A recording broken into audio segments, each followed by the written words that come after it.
जय श्री राधे कृष्ण। आप सभी का आपके अपने YouTube चैनल पे बहुत बहुत स्वागत है।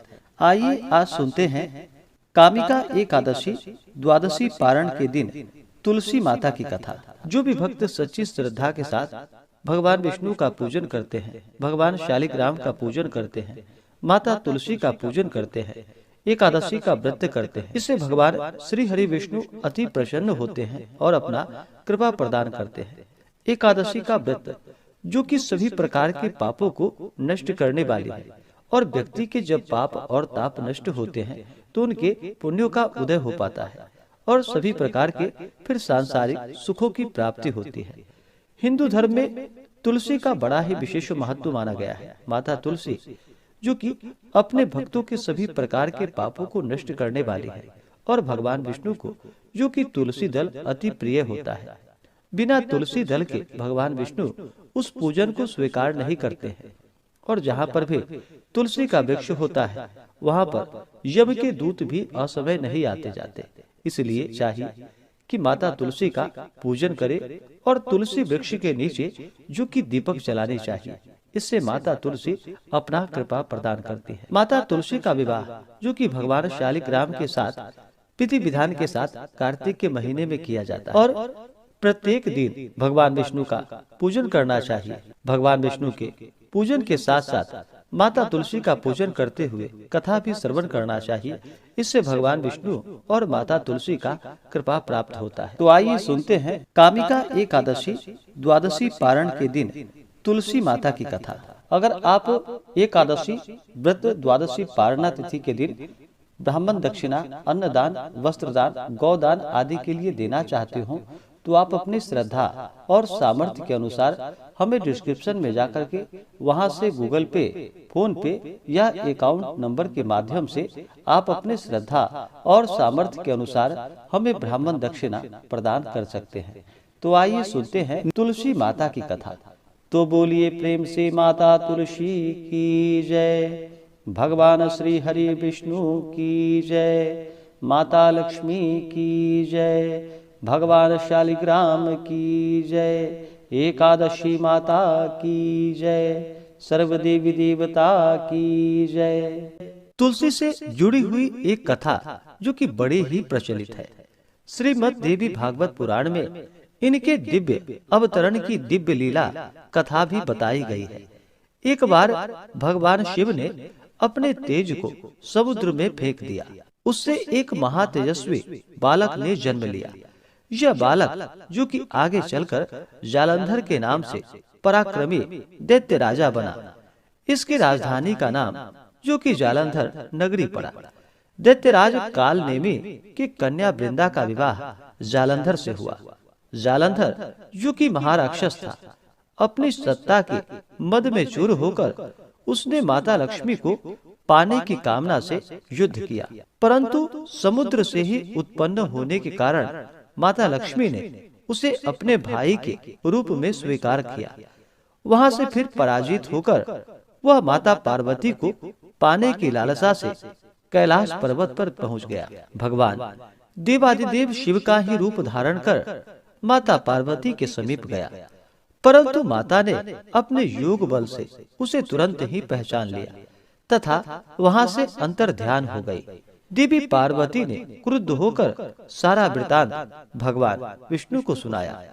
जालंधर की पत्नी वृंदा अत्यंत ही पतिव्रता स्त्री थी।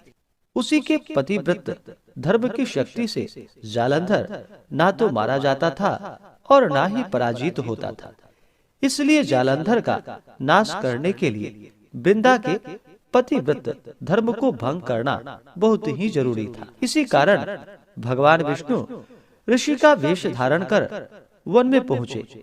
वहाँ वृंदा अकेली ही भ्रमण कर रही थी, वहाँ पर घूम रही थी। भगवान के साथ दो मायावी राक्षस भी थे, जिन्हें देखकर वृंदा भयभीत हो गई। ऋषि ने वृंदा के सामने पल में दोनों को भस्म कर दिया। उनकी शक्ति को देखकर वृंदा ने कैलाश पर्वत पर महादेव के साथ युद्ध कर रहे अपने पति जालंधर के बारे में पूछा। ऋषि ने अपने माया जाल से दो वानर को प्रकट किए। एक वानर के हाथ में जालंधर का सिर था तथा दूसरे के हाथ में धड़ था। अपने पति की यह दशा को देखकर वृंदा मूर्छित होकर वहीं पर गिर पड़ी। होश में आने पर उन्होंने ऋषि रूपी भगवान से विनती की कि वह उसके पति को जीवित करे। भगवान ने अपनी माया से पुनः जालंधर का सिर धड़ से जोड़ दिया, परंतु स्वयं भी वह उसी शरीर में प्रवेश कर गए। वृंदा को इस छल का जरा भी पता न चल पाया। जालंधर बने भगवान के साथ वृंदा पतिव्रता सा व्यवहार करने लगी, जिससे उसका सतीत्व भंग हो गया। ऐसा होते ही वृंदा का पति जालंधर, जो कि भगवान शिव से युद्ध कर रहा था, वह युद्ध में हार गया और मारा गया। इस सारे लीला का जब वृंदा को पता चला तो वह क्रुद्ध होकर भगवान विष्णु को, जो कि शिला होने का श्राप दे दिया तथा स्वयं भी सती हो गई। जब वृंदा भस्म हुई, वहां पर तुलसी का पौधा उगा। भगवान विष्णु ने वृंदा से कहा कि हे वृंदा, तुम अपने सतीत्व के कारण मुझे लक्ष्मी से भी अधिक प्रिय हो गई हो। अब तुम तुलसी के रूप में सदा ही मेरे साथ रहोगी। जो मनुष्य मेरे शालिग्राम रूप के साथ तुलसी का विवाह करेगा, पूजा करेगा, उसे इस लोक और परलोक में विपुल यश की प्राप्ति होगी। जिस घर में तुलसी होती है, वहां पर यम के दूत भी असमय नहीं आ जा सकते। गंगा व नर्मदा के जल में स्नान तथा तुलसी का पूजन बराबर माना जाता है। चाहे मनुष्य कितना भी पापी क्यों ना हो, मृत्यु के समय जिसके प्राण मंजरी रहित तुलसी और गंगा जल मुख में रखकर निकल जाते हैं, वह पापों से मुक्त होकर वैकुंठ धाम को प्राप्त होता है। जो मनुष्य तुलसी व आंवले की छाया में अपने पितरों का श्राद्ध करता है, उसके पितर भी मोक्ष को प्राप्त हो जाते हैं।